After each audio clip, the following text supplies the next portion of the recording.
Happy Friday. It is Fashion Flair Friday, and I am your host, Marian Gellatly. I am a style coach, I am a wardrobe coach, and I love helping women feel and look fabulous, especially as they get to that age of 50 and better. So, I thought last week was really an interesting topic when we were talking about the importance of first impressions. And so many of you chimed in and you made comments and you asked questions. So I thought, you know what? I want to take it just a step further and talk a little bit more about the topic, especially as it pertains to how you can take style elements and excuse me, and either strengthen or soften the visual impact that you want to have. So, we were talking last week about, I kept using the term, you can level up.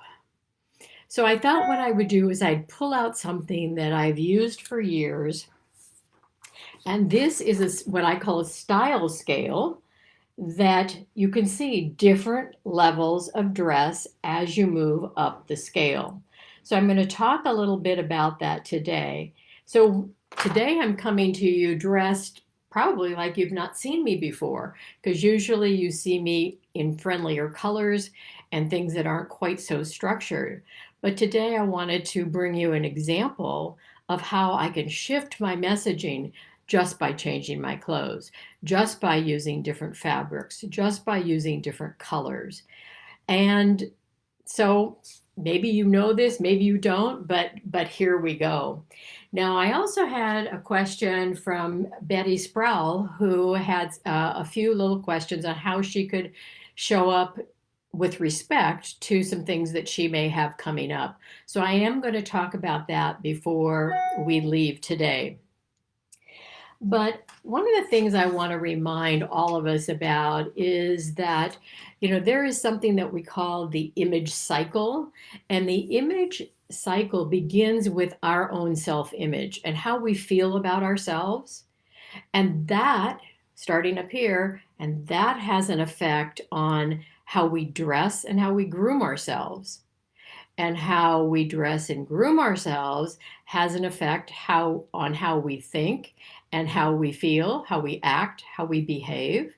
And that has an effect on how people react to us, respond to us. And based on how people react and respond to us, sometimes that has an impact on our own self-image and how we feel about ourselves. So it is a cycle that moves around, and that if our self-image is positive and we've done everything we possibly can to stand in our own power, it will have an effect in a positive way on all the other elements of the cycle. So how we see ourselves, our self-image, has an effect on how we dress and how we groom ourselves.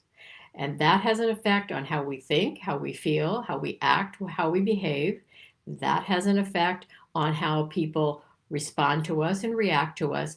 And that goes back to now boosting our self-image and our self-confidence, or sometimes it can actually minimize and bring us down.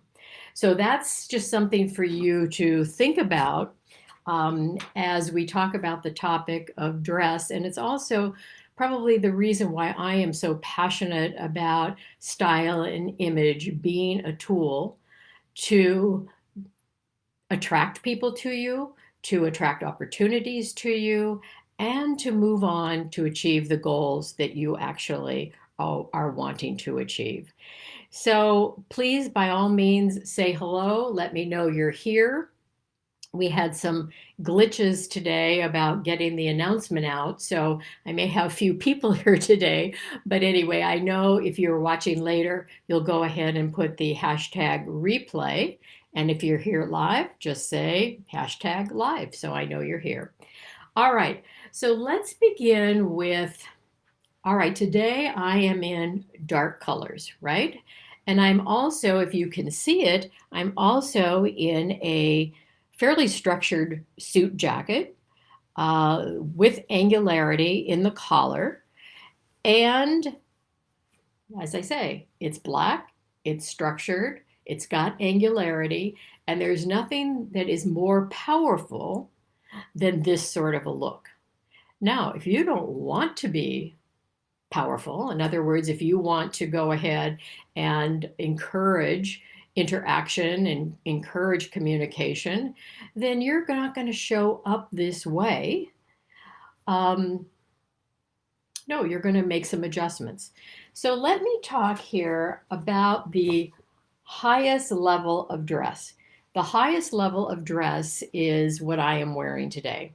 So it is a suit. You can't see the bottoms, but it's a match suit. It's got straight lines. It's got angularity in the collar. It has a collar. It's a dark color. I'm wearing it coupled with light colored metal and pearls. That is high contrast. That is a very powerful look as well. So I am doing all the things that if I want to show up as very authoritative and official and credible and persuasive and more formal, precise, and stable, then this would be a go-to. But oftentimes when I'm working with my clients, I don't want to come across that way. I want to come across as a little more informal, a little more relaxed, a little more approachable. I want to encourage communication. So that's why when I do the lives, you don't see me dressed like this. Yes, I have things in my closet like this, and yes, I use them when I need to. So that's something that's very important to think about. Now, how could I go ahead if I had this jacket on and I wanted to make my look a little bit friendlier? What if I use some color? What if I use some brighter color? And rather than an angular pattern,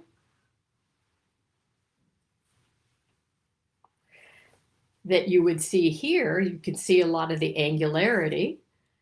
Or in this particular piece, you can see the blocking, the angularity. In other words, you're not seeing any soft lines. You're seeing more straight lines and more angular kinds of things. I love these things. But again, they're not nearly as friendly and approachable as something that is softer.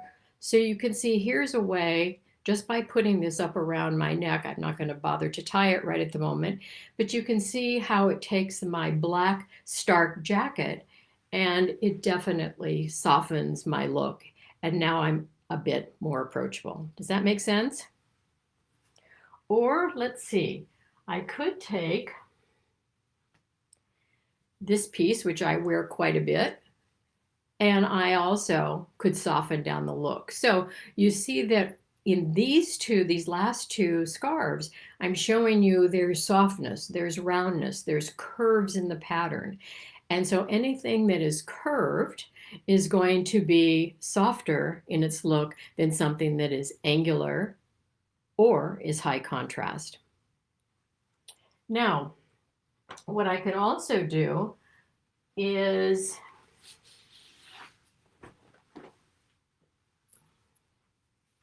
I can use a shawl.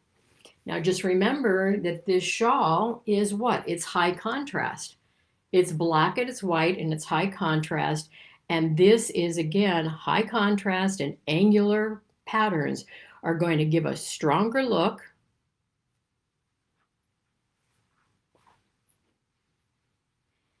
Than something around my shoulders that would look like this.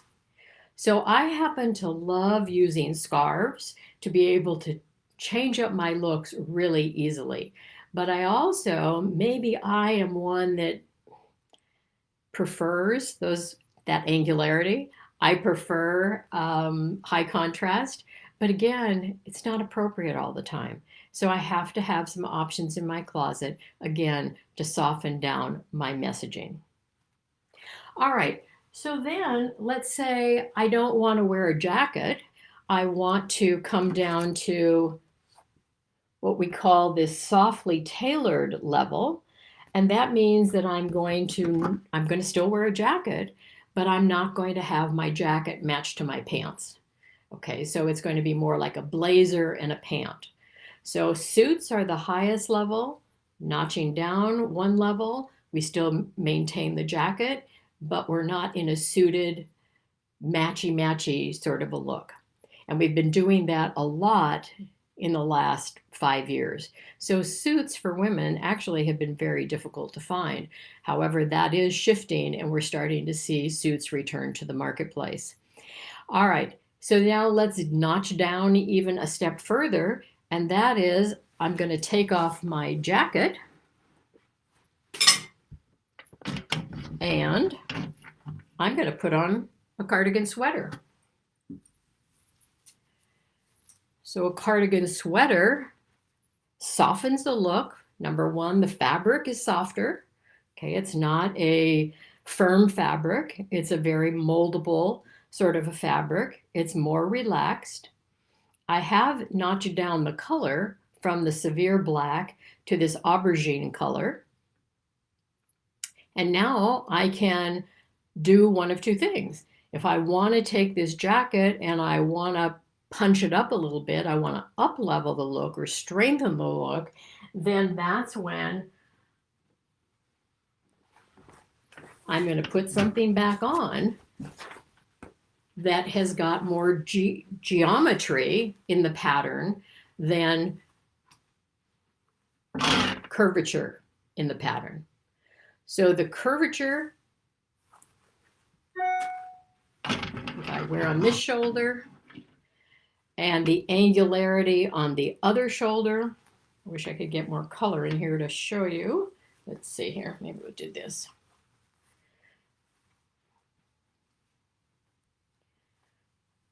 Okay, so you can see the softness of the floral softens things down, makes it more approachable, and the strength of the geometry in this pattern makes it more authoritative, makes it more powerful. So look in your closet and see, what do you gravitate to? What do you have more of? Do you have a combination? Because it is nice to have a combination so you can shift the look that you're really aiming for. All right, so we went from a match suit to the next level down to a blazer jacket with an unmatched pair of pants or a skirt, whatever the case may be.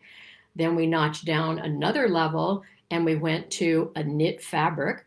So instead of a firm fabric, now a knit fabric is going to give us more pliability, more approachability, and yet still keep us professional. So remember last week I talked about, where are you going? What do you do? What is expected of you? All of the questions of the appropriateness of your garments. So, for your industry, for your field of work, for the organization that you work for the geographical location that you live in and region, depending on, if you're in a rural community or an urban community, the looks are going to be different. For the person, the people that you're going to be with, and the effect that you want to have when you're with those individuals, and for the desired impression and the visual message or statement. And so that's what we're really talking about today, the visual message and statement. And so the very last level, which we see an awful lot of people doing, is this most casual. It is untailored in every way, shape, or form. There's no tailoring. There is lots of curved lines. There's lots of light colors. There's very little high-low contrast. Untailored, unmatched, unlayered, unstructured, all of those unfitted, all those words that we see so prevalent today, but you can see on the professional style scale or the personal style scale, it's the very bottom level in terms of dress. So you just need to think about, what do you have going on? Who are you? What do you want to accomplish? And what are your goals? So that brings me then to Betty's questions. So Betty said, I find as we are emerging from the lockdown, I'm receiving invitations to some special occasions. Now, how do I dress to show respect for the host, for the occasion, and for the community that has gathered together. So she said, for example, if I'm a guest at a daytime wedding, what do I do? And then she also said, if I'm an audience member for an awards ceremony, or she said, if I'm a guest for a funeral. All of these things, obviously, she's got coming up. So, what I want to say to you is that take your cue from the host, number one. Who are the people? And how well do you know them? And what is their lifestyle? Are they very, very casual, or are they more on the formal side?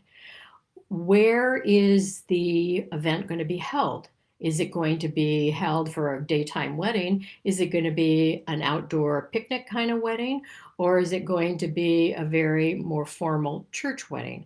So that's where you have to begin to think of, okay, it's not about me. It's about showing respect for the situation that I'm going to find myself in and what is going to be appropriate.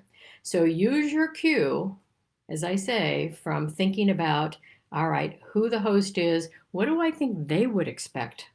What would they want to have their guests do when they show up? So it's not an answer that I can give you that says this must be the way you do it or this must not be the way you do it, because it depends on a lot of different variables, as you can see. Now, an audience member for an award ceremony, I would say, what kind of an award ceremony? Is it going to be the Academy Awards? Very formal, obviously. You're going to find yourself wanting to be in a formal. Or is it going to be at your, granddaughter's Little League award ceremony? Very, very different. So what type of an award ceremony is it? Where is it going to be held? What is the community of people that are going to come together? What are they all about? And try and just do your best to take a good shot. As I said last week, I think it's always important when you're not sure about something, always dress to a higher level, to a bit more formality than to be too casual, because you can always remove something. You can always take off your jacket. You can always take off your shawl. You can always take off, your scarf or whatever the case may be if you find that you're just a little too formal. So always better to overdress and know that you can remove something than to be underdressed with, no option. How many times have we seen people show up to weddings in jeans? I've seen it. And I'm thinking, what are we thinking about here? If nothing more, have on a nice pair of trousers or a nice skirt and a beautiful blouse. And maybe even a wrap or a shawl that you can put around you. Because remember, as Betty shared with us, that mantle of authority can come from your third piece, whether it's the sweater, it's the jacket, or it is the scarf. So think about that. And for example, as a guest for a funeral you asked about, I think there again, it depends on the family and what you think the family would expect. And are they a pretty traditional family where black is going to be the thing? Or are they a family that it's a celebration of life? So a celebration of life to me automatically says, have some fun with color. What about the person, the deceased? Are they one of those people that are, were always happy-go-lucky and, saw the most positive in anything they did? Well, then I would also wear color too, because we don't have to be in black anymore like we used to. That was kind of the old school. And I realize that there is a formality about that. And if you feel more comfortable doing that and you feel that the family would appreciate that, then think about it. So I'm all about thinking about what you have coming, thinking about who's going to be there, thinking about how you can show respect for your host, and then take your best shot of putting yourself together in a way that is going to be a win-win for you. So let me see what we have here in terms of questions. Let's say, okay, Wendy, my favorite look, a cardigan sweater over a top too. Yeah, I think for where we live in a pretty casual environment. And that third piece just still gives you the professionalism that we need when we are more casual. So, yeah, I agree. And what I also like to do is I always also like to add some sort of an accessory, whether it's jewelry, whether it's a scarf, because those kinds of details really finish and polish up the look and also allow you to really express who you are and what makes you happy. And Teresa, I love your professional. Oh, thanks, Teresa. Well, I love you too. And is there an alternative to scarves? Well, yes, absolutely. So jewelry would be one alternative, but maybe a some sort of a bolero sweater, let's say, something that's got a pattern to it that's a little more fun that you can put over a tank or a tee. Um, yeah, I think there are all kinds of, you don't have to be a scarf lover or a scarf wearer to change up your look. You can do it with the color that you put under the dark color. So I had on the black jacket and I could have put a red underneath it because that's one of my power colors, or I could have put a pale peach underneath it because that would work with my skin tone. Or I could put something bright underneath it. So remember, bright colors are a little more strong and have more strength to them. Pastel colors are much quieter and much softer. So what is the effect that you're going for? What do you want your visual communication to be? And think about using color, using pattern, using fabric, and I think those would be the main things that I would say. So firm fabric versus pliable fabric. This sweater being a pliable fabric, the jacket being the firm fabric. Think about pattern. Is it got angularity in the pattern, which is stronger? Does it have roundness and curvature like florals and so forth? That is softer. And then color. Dark colors are more formal, light colors are more approachable, are softer, are quieter. So, what's your personality? What is the effect that you're going for? And what is going to have you stand out for the right reasons at whatever event that you're going to? So let me see if there are any last questions. I don't see. Sometimes what happens is when I get off the live, then I see I see the questions that pop up. But today I am not. I am just seeing those three comments from Wendy and Teresa. So I hope that's giving you some more food for thought, some more ways of looking at how you can really adjust your wardrobe and use pieces in your closet to say, just by mixing them differently, how you can really shift the message that you're sending. So that is it for today, my friends. I will see you back here next Friday for Fashion Flair Friday. Take care. Bye bye.